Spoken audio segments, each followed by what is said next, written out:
మరో బ్రేకింగ్ చూస్తే తెలంగాణలో ఫోన్ ట్యాపింగ్ కేసు ప్రకంపనలు రేపుతోంది. ఇంటెలిజెన్స్ అదనపు ఎస్పీ భుజంగరావు వాంగ్మూలంలో సంచలన విషయాలు వెలుగులోకి వస్తున్నాయి. ఫోన్ ట్యాపింగ్ వ్యవహారంలో వెలుగులోకి మరిన్ని కీలక అంశాలు వచ్చాయి. బీఆర్ఎస్ కు వ్యతిరేకంగా పనిచేసే వారి ఫోన్లను ట్యాప్ చేసినట్లు భుజంగరావు తన వాంగ్మూలంలో పేర్కొన్నారు. ప్రణీత్ రావు సహకారంతోనే ఫోన్లను ట్యాపింగ్ చేసినట్లు భుజంగరావు తెలిపారు. బీజేపీ, కాంగ్రెస్ పార్టీలకు ఆర్థిక సాయం అందించే వారి ఫోన్లను కూడా ట్యాప్ చేశామని తెలిపారు. ప్రతిపక్ష నేతలు, విద్యార్థి నాయకులు, జర్నలిస్టుల ఫోన్లను ట్యాప్ చేశామన్నారు. జీహెచ్ఎంసీ ఎన్నికలతో పాటు 3 ఉప ఎన్నికల సమయంలో ఫోన్లను ట్యాపింగ్ చేసినట్లు వాంగ్మూలంలో స్పష్టం చేశారు.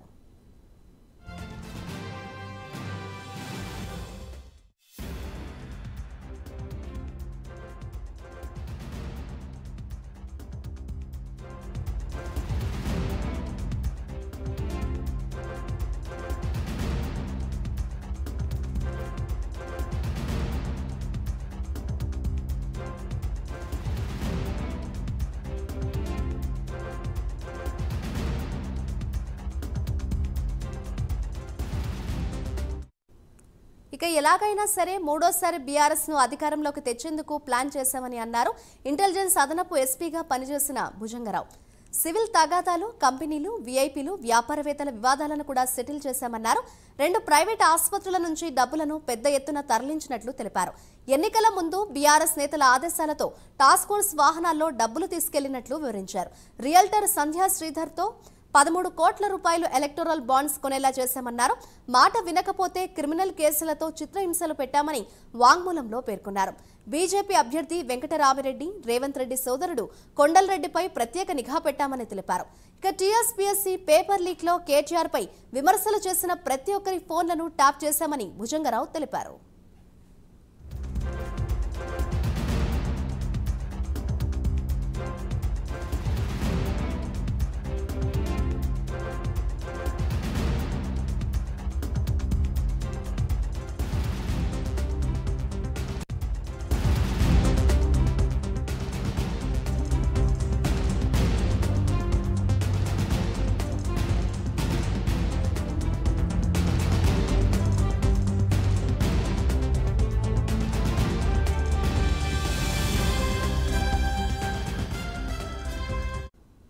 ఫోన్ ట్యాపింగ్ కేసులో అదనపు ఎస్పీ తిరుపతన్న కీలకంగా వ్యవహరించారు. ప్రభాకర్ రావు, భుజంగరావు ఆదేశాలతో మెరుపు దాడులు నిర్వహించారు తిరుపతన్న. బీఆర్ఎస్ పార్టీ ప్రత్యర్థుల డబ్బులు ఎక్కడికి రవాణా అవుతుంటే అక్కడికి వెళ్లి పట్టుకున్నారు తిరుపతన్న. కాంగ్రెస్, బీజేపీ పార్టీలకు డబ్బు చేరకుండా దాడులు చేసి పట్టుకున్నామని అన్నారు. అంతేకాకుండా డబ్బులను పట్టుకునేందుకు ప్రత్యేక టీంలను కూడా ఏర్పాటు చేసుకున్నారు. ప్రతిరోజు 40 మంది సెల్ ఫోన్లను ట్యాపింగ్ చేశారని అన్నారు. 3 ఉప ఎన్నికలతో పాటు మొన్నటి సాధారణ ఎన్నికల్లో కూడా ప్రత్యేక టాస్క్ ఫోర్స్ గా తిరుపతన్న పనిచేశారు.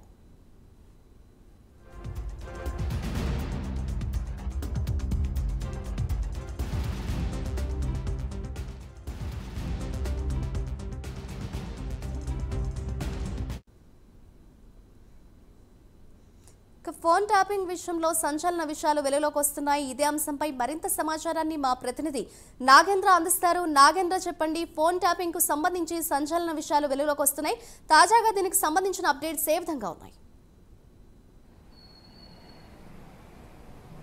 Thank you. ప్రస్తుతం ఫోన్ ట్యాపింగ్ సంబంధించినటువంటి అంశంలో విచారణ జరుగుతున్నటువంటి సమయంలో ఆ సంచలన విషయాలన్నీ కూడా రోజురోజుకు వెలుగు చూస్తున్నటువంటి పరిస్థితి కనిపిస్తుంది. ప్రస్తుతం తాజాగా మాజీ డీసీపీకి సంబంధించి రాధాసింగ్కి సంబంధించినటువంటి చెప్పినటువంటి అంశాల్లో ప్రధానంగా కొన్ని సంచలన విషయాలు బయటకు వచ్చినటువంటి పరిస్థితి కనిపిస్తుంది. ఒకవైపు ఈ ఫోన్ ట్యాపింగ్ అంశంలో ప్రధానంగా ప్రభుత్వం ఒకవైపు సీరియస్గా ముందుకు వెళ్తున్నటువంటి సమయంలో మరొకవైపు ఫోన్ ట్యాపింగ్కి సంబంధించినటువంటి మాజీ అధికారులు చెప్తున్నటువంటి విషయాలు బయటకు వస్తుంటే అన్నీ కూడా విస్తుపోయేటటువంటి అంశాలన్నీ కూడా వెలుగులోకి వస్తున్నటువంటి నేపథ్యంలో ప్రస్తుతం కాంగ్రెస్ నేతలంతా కూడా దీనిపైన చాలా సీరియస్గా ఉన్నారు. ముఖ్యంగా తాజాగా ఆ డీసీపీకి సంబంధించి రాధాసింగ్ చెప్పినటువంటి అంశాలు బయటకు వచ్చిన తర్వాత కాంగ్రెస్ నేతలంతా కూడా ఒకటే డిమాండ్ చేస్తున్నారు. గతంలో బీఆర్ఎస్ ప్రభుత్వ హయాంలో ప్రతిపక్ష నేతల ఫోన్లు ట్యాపింగ్ చేయడంతో పాటు అదేవిధంగా వారి కుటుంబ సభ్యుల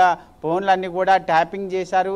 దీనికి సంబంధించినటువంటి అంశంలో దీనిలో ప్రమేయం ఉన్నటువంటి వారందరిపైన కూడా వెంటనే వారిని అరెస్ట్ చేయాలి, వారిని అరెస్ట్ చేసి వారిపైన కఠినమైనటువంటి చర్యలు తీసుకోవాలనేటటువంటి అంశాన్ని వెల్లడిస్తున్నటువంటి పరిస్థితి కనిపిస్తుంది. ప్రధానంగా దీనిలో కాంగ్రెస్కి సంబంధించినటువంటి నేతలు మాట్లాడుతూ ముఖ్యంగా ఈ ఫోన్ ట్యాపింగ్ చేయమన్నటువంటి వారిని ఎవరైతే ఉన్నారో హరీష్ రావు కానీ మరొకవైపు కేటీఆర్ అదేవిధంగా కేసీఆర్ వీరి ఆధ్వర్యంలోనే వీరు చేయమంటేనే మేము ఫోన్ ట్యాపింగ్ చేశామనేటటువంటి అంశాన్ని కూడా ఈ అధికారులంతా కూడా చెప్తున్నటువంటి నేపథ్యంలో ప్రస్తుతం వారందరూ చెప్పినట్టు వారు ఎవరైతే పేర్లు చెప్తున్నారో ప్రస్తుతం కేటీఆర్కి సంబంధించి కానీ హరీష్ రావుకి సంబంధించి ప్రత్యేకంగా శాసనసభను ఏర్పాటు చేసి దీనిపైన ఫోన్ ట్యాపింగ్ పైన చర్చించి వారిపైన బహిష్కరించాలి, అసెంబ్లీ సమావేశం నుంచి బహిష్కరించాలి, అదేవిధంగా వారి ఎమ్మెల్యే పదవులకు సంబంధించినటువంటి వాటి నుంచి కూడా బర్తరఫ్ చేయాలంటూ కూడా కాంగ్రెస్ నేతలు డిమాండ్ చేస్తున్నటువంటి పరిస్థితి కనిపిస్తుంది. మరొకవైపు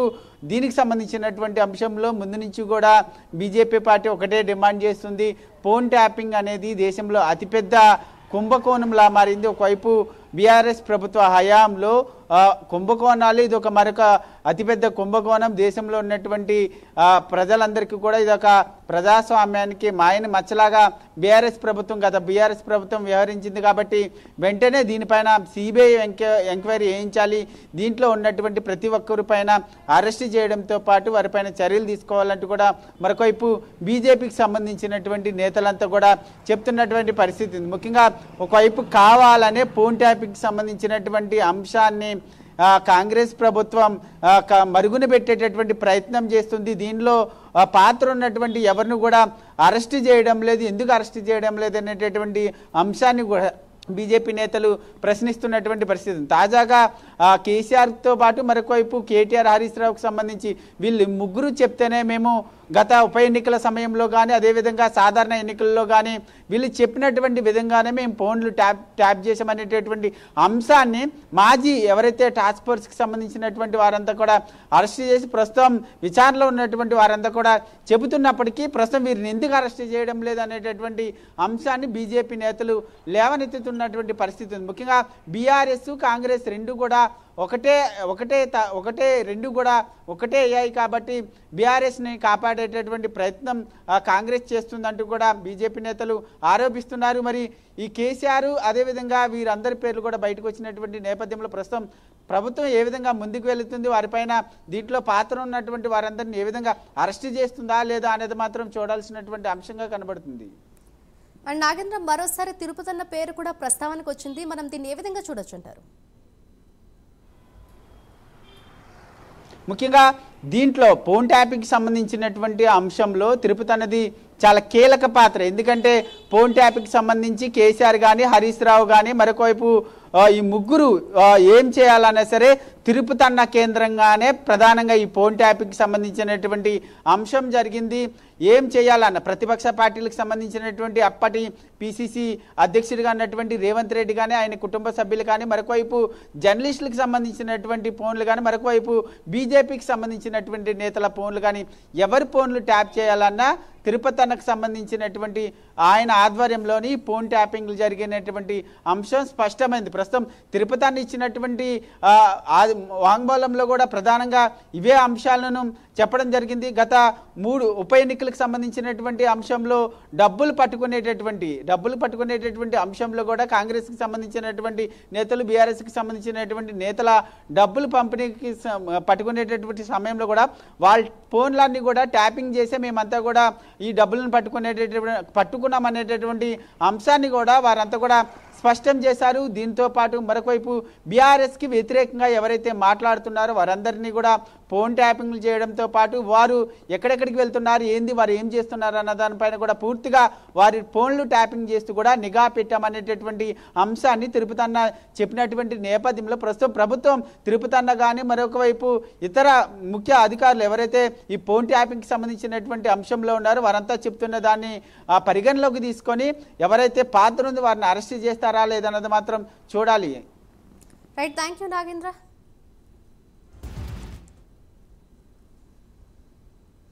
ఫోన్ ట్యాపింగ్ కేసుకు సంబంధించి సంచలన విషయాలు బయటపడుతున్నాయి. ఇదే అంశంపై మరింత సమాచారాన్ని మా ప్రతినిధి కుమార్ అందిస్తారు.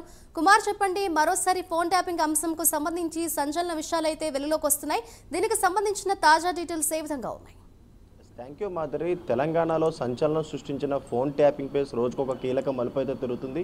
ముఖ్యంగా ఏదైతే ప్రణీత్ రావు ఇచ్చిన ఇన్ఫర్మేషన్ ప్రకారం ఏదైతే భుజంగరావు కావచ్చు, తిరుపతి అన్న కావచ్చు, రాధాకిషన్ రావు కావచ్చు, వీళ్ళందరినీ అరెస్ట్ చేసిన తర్వాత వీళ్ళందరూ స్టేట్మెంట్లు కూడా రికార్డ్ చేశారు. ముఖ్యంగా ఏదైతే రాధాకిషన్ రావు అలాగే భుజంగరావు తిరుపతి అన్న ఇచ్చిన కన్సెషన్ స్టేట్మెంట్లో కూడా కీలక విషయాలు అయితే బయటపడుతున్నాయి. ముఖ్యంగా ఏదైతే అప్పటి బీఆర్ఎస్ హయాంలో ఏదైతే ఆ నాయకులు చెప్పిన విధంగా వీళ్ళ ఫోన్లు ట్యాప్ చేసినట్లు కూడా వీళ్ళందరూ కూడా వాళ్ళ కన్సెషన్ స్టేట్మెంట్లో చెప్పడం జరిగింది. ముఖ్యంగా ఏదైతే పలు రాజకీయ నాయకులు అంటే బీజేపీ, కాంగ్రెస్ నాయకుల ఫోన్ ట్యాప్లు వరుసగా చేసినట్లు కూడా వాళ్ళైతే ఒప్పుకున్నారు. ముఖ్యంగా రోజుకి 40 ఫోన్ల వరకు కూడా ట్యాప్ చేసినట్లు కూడా వారైతే ఒప్పుకున్నారు. ముఖ్యంగా ఏదైతే ఎలక్షన్స్ సంబంధించి కూడా జిహెచ్ఎంసీ ఎలక్షన్స్ కావచ్చు, 2019 ఎలక్షన్స్ కావచ్చు, మునుగోడు అలాగే ఏదైతే మరొక 3 ఉప ఎన్నికలు కావచ్చు, 2023 ఎలక్షన్స్ కావచ్చు, ప్రతి చోట కూడా ఈ ఫోన్ ట్యాపింగ్ని వాళ్ళు ఉపయోగించుకున్నట్లు కూడా ఇప్పటికే వాళ్ళ వాంగ్మూలంలో అయితే చెప్పడం జరిగింది. మరీ ముఖ్యంగా ఏదైతే ఆ బీఆర్ఎస్ తరపు ఆపోజిట్లో ఉన్న పార్టీలు ఏవైతే డబ్బు సరఫరాల మీద అయితే ముఖ్యంగా ఎక్కువ ఫోకస్ చేశారు. ముఖ్యంగా ఏదైతే ఈ బై ఎలక్షన్స్ కావచ్చు లేదా జిహెచ్ఎంసీ జనరల్ ఎలక్షన్ వీటన్నిటిలో కూడా ఏదైతే ఆపోజిట్ పార్టీలు డబ్బు తరలించే విషయాన్ని ముందుగా పసిగట్టి ముందుగా ఏదైతే ఎస్ఓటీ పోలీసులు అలాగే టాస్క్ ఫోర్స్ పోలీసులతో వాళ్ళపై అయితే అక్కడికి ఏదైతే చెకింగ్ రూపంలో వాళ్ళనైతే పట్టుకోవడం జరిగింది. ముఖ్యంగా బీఆర్ఎస్ తప్ప ప్రతి బీజేపీ కావచ్చు లేదా కాంగ్రెస్ కావచ్చు ప్రతి ఒక్కరిది కూడా డబ్బులు పట్టుకోవడం అయితే జరిగింది. ముఖ్యంగా ఏదైతే బీఆర్ఎస్ హయాంలో ఉన్నప్పుడైతే ఆ ప్రభుత్వ పెద్దలు చెప్పినట్టుగానే అలాగే ప్రభాకర్ రావు ఇచ్చిన ఆదేశాల మేరకే వీళ్ళందరూ కూడా ఫోన్ ట్యాప్ చేసినట్లు చెప్తున్నారు. ముఖ్యంగా చూసుకున్నట్టయితే 2023 ఎలక్షన్స్ అప్పుడు కూడా ఏదైతే అక్టోబర్ నెలలోని ఎలక్షన్ కమిషన్ కూడా ఏదైతే ప్రభాకర్ రావు అలాగే వాళ్ళ టీంని అయితే మొత్తానికి అక్కడి నుంచి అయితే ట్రాన్స్ఫర్ చేసిన తర్వాత ముఖ్యంగా భుజంగరావు తిరుపతి అన్న కూడా ఏదైతే ఫోన్ ట్యాపింగ్లో అప్పుడు కీలకంగా వ్యవహరించినట్లు కూడా వాళ్ళైతే ఒప్పుకున్నారు. ముఖ్యంగా చూసుకున్నట్టయితే ఇప్పుడు ప్రెసెంట్ సీఎం రేవంత్ రెడ్డి ఫోన్లతో పాటు వాళ్ళ కుటుంబ సభ్యుల ఫోన్లు కూడా ట్యాప్ చేశారు. అలాగే మరొక పక్క ఏదైతే కామారెడ్డి ఎన్నికల్లో కూడా ముఖ్యంగా బీఆర్ఎస్ అభ్యర్థిని గెలిపించుకోవడానికి అంటే అప్పుడు సీఎం ఏదైతే చంద్రశేఖరరావు అలాగే ఇప్పుడున్న సీఎం రేవంత్ రెడ్డి ఇద్దరు పోటాపోటీగా అయితే కామారెడ్డిలో నామినేషన్లు వేశారు. ఆ తర్వాత అక్కడ బీఆర్ఎస్ సీట్ దక్కించుకోవడానికి కూడా ఈ ఫోన్ ట్యాపింగ్ కీలకంగా వ్యవహరించినట్లు తెలుస్తుంది. అలాగే మరొక పక్క ఇప్పుడు present BJP MLA Kamareddy BJP ఎమ్మెల్యేతో పాటు సీఎం తమ్ముడు రేవంత్ రెడ్డి తమ్ముడు కొండలరెడ్డి ఫోన్లు కూడా ట్యాప్ చేసినట్లు కూడా ఒప్పుకున్నారు. అలాగే మరొక పక్క ముఖ్యంగా చూసుకున్నట్టయితే ఈ ఫోన్ ట్యాపింగ్ వ్యవహారంలోనూ కూడా కీలక పరిణామాలు అయితే చోటు చేసుకుంటున్నాయి. ఇప్పుడు ఇచ్చిన వీళ్ళ వాంగ్మూలాలతో అప్పటి బీఆర్ఎస్ ఐఎం పెద్దల పేర్లు కూడా బయటకు వస్తున్నాయి. ముఖ్యంగా హరీష్ రావు పేరు కూడా బయటకు వచ్చింది. అలాగే ఒక మీడియా ప్రతినిధి పేరు కూడా బయటకు వచ్చింది. ముఖ్యంగా ఏదైతే మొత్తానికి ప్రభాకర్ రావు ఇచ్చిన ఆదేశాలతోనే అలాగే శ్రవణ్ కుమార్తో పాటు ప్రభాకర్ రావు ఇచ్చిన ఆదేశాలతో మరొక కీలక వ్యక్తి కూడా ఉన్నట్లు తెలుస్తుంది. వీళ్ళు ఇచ్చిన ఇన్ఫర్మేషన్ ప్రకారం రాజకీయ నాయకుల అలాగే కొన్ని బడాబాబుల ఫోన్లు కూడా ట్యాప్ చేసినట్లు చెప్తున్నారు. అలాగే మరొక పక్క ఈ ఫోన్ ట్యాపింగ్ రాజకీయంగా కాకుండానే వాళ్ళ ప్రైవేట్ పరంగా కూడా చాలా ఉపయోగించుకున్నట్లు తెలుస్తుంది. ముఖ్యంగా సివిల్ సెటిల్మెంట్లు ప్రతి ఒక్కరు కూడా ఈ ఫోన్ ట్యాపింగ్ అడ్డుపెట్టుకుని కొన్ని సివిల్ సెటిల్మెంట్లు చేసుకున్నట్లు తెలుస్తుంది. అలాగే మరొక పక్క ఏదైతే కొన్ని విఐపీలు కావచ్చు వాళ్ళ కంపెనీలకు సంబంధించిన ఏదైతే తగాదాలు కూడా ఈ ఫోన్ ట్యాపింగ్ అడ్డుపెట్టుకుని కూడా ఏదైతే వాళ్ళైతే పరిష్కరించినట్లు చెప్తున్నారు. అలాగే మరొక పక్క ముఖ్యంగా చూసుకున్నట్లయితే తెలంగాణ రాష్ట్ర వ్యాప్తంగా కూడా సంచలనం అయితే సృష్టించింది.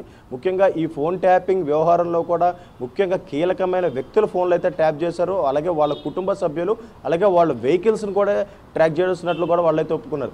ముఖ్యంగా రేవంత్ రెడ్డి కావచ్చు వాళ్ళ కుటుంబ సభ్యులు కావచ్చు లేదంటే రేవంత్ రెడ్డి తమ్ముడు కొండలరెడ్డి కావచ్చు లేదంటే మీడియా ప్రతినిధులు జర్నలిస్టుల ఫోన్తో సహా ప్రతి ఒక్కరు కూడా వీళ్ళు ట్యాప్ చేసినట్లయితే ఒప్పుకున్నారు. ముఖ్యంగా ఇవన్నీ కూడా ప్రభుత్వ పెద్దలు చెప్తూనే వీళ్ళైతే చేశారని చెప్తున్నారు. ఆ ప్రభుత్వ పెద్దలు చెప్పిన తర్వాత ఏదైతే ప్రభాకర్ రావు వాళ్ళకి ఆదేశించిన తర్వాతే వీళ్ళ ఫోన్ ట్యాప్ చేసినట్లు చెప్తున్నారు. ముఖ్యంగా ఏదైతే ఇప్పటికీ అధికారులకు దొరికిన ఆధారాల ప్రకారం చూసుకున్నట్టయితే ముఖ్యంగా బీఆర్ఎస్ ఐఎంలో చాలా అవినీతికే పాల్పడినట్లు తెలుస్తుంది. ఈ ఫోన్ ట్యాపింగ్ అడ్డం పెట్టుకుని కూడా ఇది చట్ట వ్యతిరేకం అని తెలుసు కూడా వీళ్ళందరూ ఇదే చేసినట్లు కూడా తెలుస్తుంది. మాధురి, ఈ కేసుకు సంబంధించి తదుపరి అరెస్టులకు సంబంధించిన అప్డేట్ ఎప్పటిలోపల వస్తుందని మనం ఎక్స్పెక్ట్ చేయొచ్చు అంటారు? మొత్తానికి ఇప్పుడు ఒక్కొక్కటి అయితే పేర్లు అయితే బయటకు వస్తున్నాయి. ముఖ్యంగా తిరుపతన్న, రాధాకిషన్ రావు, భుజంగరావు వీళ్ళు ఇచ్చిన ఇన్ఫర్మేషన్ ప్రకారం ప్రస్తుతం ఇప్పుడు రాజకీయవేత్తల పేర్లు అయితే బయటకు వస్తున్నాయి. ముఖ్యంగా బీఆర్ఎస్లో పెద్ద వ్యక్తుల పేర్లు అయితే బయటకు వస్తున్నాయి. ముఖ్యంగా చూసుకున్నట్టే ఇప్పుడు హరీష్ రావు పేరు ఒకటి బయటకు వచ్చింది. ఏదంటే అతని ఆదేశాల మేరకే కొన్ని చేసామంటూ కూడా వాళ్ళైతే చెప్తున్నారు. అలాగే మరొక పక్క అప్పట్లో టీఎస్పీఎస్సీ పేపర్ లీకేజ్ చాలా సంచలనం అయితే సృష్టించింది. అప్పుడు కేసీఆర్కి వ్యతిరేకంగా ఉన్న వ్యక్తులు కూడా ఫోన్లు కూడా ట్యాప్ చేశారు. ఇవన్నీ కూడా ఏదైతే కేసీఆర్కి ఆపోజిట్గా ఉన్న వ్యక్తుల మాత్రమే వీళ్ళైతే ఫోన్ ట్యాప్ చేసినట్లు కూడా ఒప్పుకుంటారు. అడ్డుకుంటున్నారు. ముఖ్యంగా చూసుకున్నట్టయితే ఏదైతే టీఎస్పీఎస్సీ పేపర్ లీకేజ్ అప్పుడు కూడా యువత కూడా అలాగే కొన్ని సంఘాలు అలాగే ఇప్పుడు ప్రజెంట్ ఉన్న సీఎం రేవంత్ రెడ్డితో పాటు కాంగ్రెస్ వ్యక్తులు కూడా తీవ్రంగా తమ గళమైతే విప్పి చూపించడం జరిగింది. ముఖ్యంగా ఇది జరిగిన తర్వాత వాళ్ళకు ఆపోజిట్ ఉన్న ఫోన్లు అందరూ కూడా ట్యాప్ చేసినట్లయితే ఒప్పుకోవడంతో ప్రస్తుతం ఏదైతే బడా బాబులు కావచ్చు రాజకీయవేత్తలు కావచ్చు గత ప్రభుత్వ హయాంలో ఉన్న బడా రాజకీయవేత్తల పేర్లు ఇప్పుడు ఒక్కొక్కటిగా బయటకు వచ్చే అవకాశం అయితే ఉంది. ముఖ్యంగా వీళ్ళు ఇచ్చే స్టేట్మెంట్ కన్సెషన్ స్టేట్మెంట్ ఏదైతే ఉందో దీని ఆధారంగా ప్రస్తుతం ఇంకా మరికొన్ని అరెస్టులు జరిగే అవకాశం అయితే ఉంది. మాదిరి రైట్, థ్యాంక్ యూ కుమార్.